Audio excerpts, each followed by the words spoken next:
সব সময় ইস্তেগফারের সাথে যে লেগে থাকবে, রব্বুল আলামিন তারে 5টা জিনিস দিবে। কয়টা?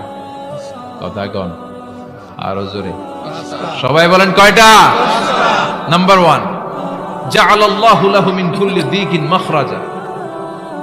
বিপদে পড়লে বিপদ থেকে উদ্ধার করবে কে? আমাদের তো কোনো বিপদ নাই না? আছে? কত বিপদ, হ্যাঁ? রাস্তাঘাটে দুর্ঘটনা হতে পারে, যে কোনো সময় ভূমিকম্পে পড়তে পারি, বজ্রপাত পড়তে পারে না, ঠেড়া পয়রা মানুষ নাই, আছে না নাই? এই বিপদ আপদ থেকে আপনারা রক্ষা করবে কে?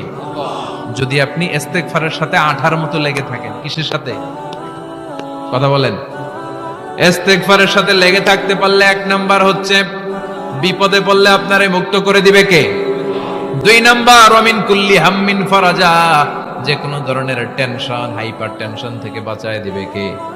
আমাদের তো টেনশন মেনশন নাই না? আছে।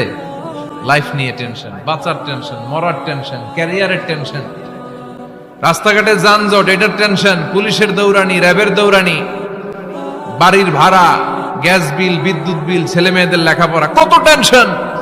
এই সব টেনশন থেকে আপনারে মুক্ত করে দিবে কে? 3 নম্বরে ওয়ারযুকহু মিন হাইসু লা ইয়াহতাসিব, এমন জায়গা থেকে আল্লাহ আপনার রিজিকের ব্যবস্থা করবে আপনি কল্পনাই করতে পারবেন না। সুবহানাল্লাহ পড়েন। 4 নম্বরে সবসময় ইস্তেগফার যদি পড়া হয়, আল্লাহর কোনো আযাব ওই বান্দার উপরে আসে না। ওমা কানাল্লাহু মুআযযিবাহুম ওয়া হুম ইস্তাগফিরুন।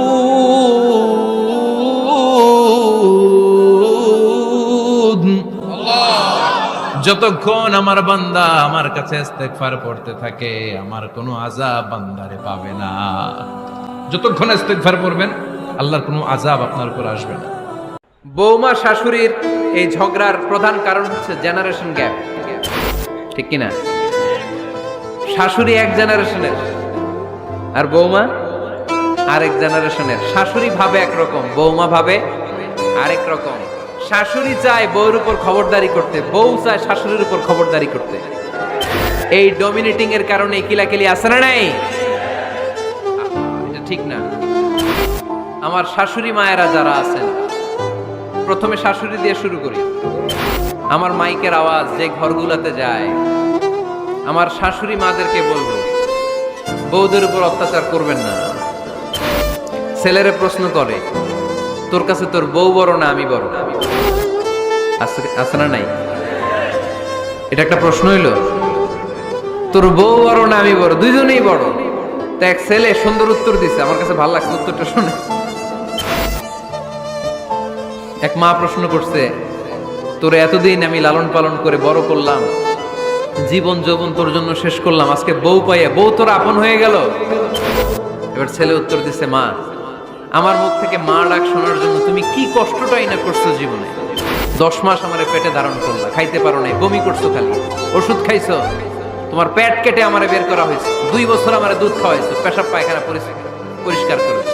বয়স যখন 3-4 তখন তোমার আমি মা ডাকছি, এই মা ডাকটা শোনার জন্য তুমি এত কষ্ট করছো। আর আরেকবারের মাইয়া এই ঘরে আইসাই তোমার মা ডাকা শুরু করছো। যেই মেয়েটা তোমারে মা ডাকে সে আমার আপন হবে না কেন মা? ঠিক কিনা?